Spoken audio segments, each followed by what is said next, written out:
નમસ્કાર મિત્રો, સ્વાગત છે તમારું ખેડૂત વિકાસ યુટ્યુબ ચેનલમાં।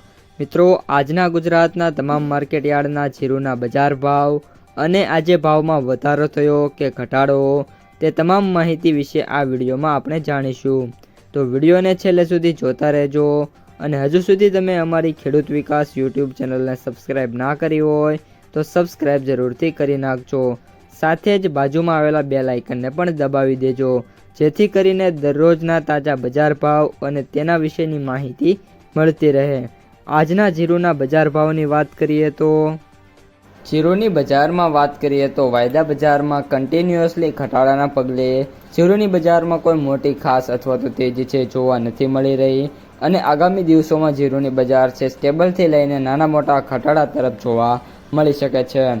સૌપ્રથમ મિત્રો, જીરુના ભાવની વાત કરી દઈએ તો આજે જીરુનો જે સૌથી ઊંચો ભાવ છે એ ઊંઝાની અંદર 5,700 રૂપિયા જોવા મળ્યો છે। ત્યારબાદ બાકીના જે બધા સેન્ટરો છે, થરાદ છે, ભાભર છે, ગોંડલ છે, હળવદ છે, જસદણ, અમરેલી, આ બધા સેન્ટરોની અંદર જે ભાવ છે એ 4,000થી લઈને 4,500 વચ્ચે જોવા મળ્યો છે અને સૌથી નીચા ભાવની વાત કરીએ તો 2,500થી લઈને 3,000 વચ્ચે પણ અત્યારે જીરું છે એ ટ્રેડિંગ થતું જોવા મળી રહ્યું છે।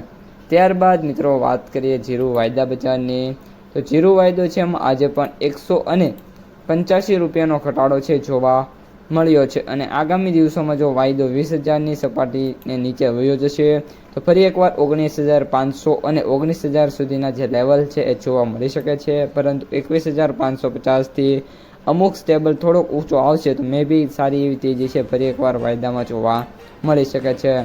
ત્યારબાદ મિત્રો વાત કરીએ આપણે જીરુની માર્કેટ પ્રાઇસ સમરીની, તો એવરેજ ભાવ 18,536 રૂપિયા, સૌથી નીચા ભાવ 10,000 રૂપિયા અને સૌથી ઊંચા ભાવ 22,730 રૂપિયા જોવા મળી રહ્યા છે।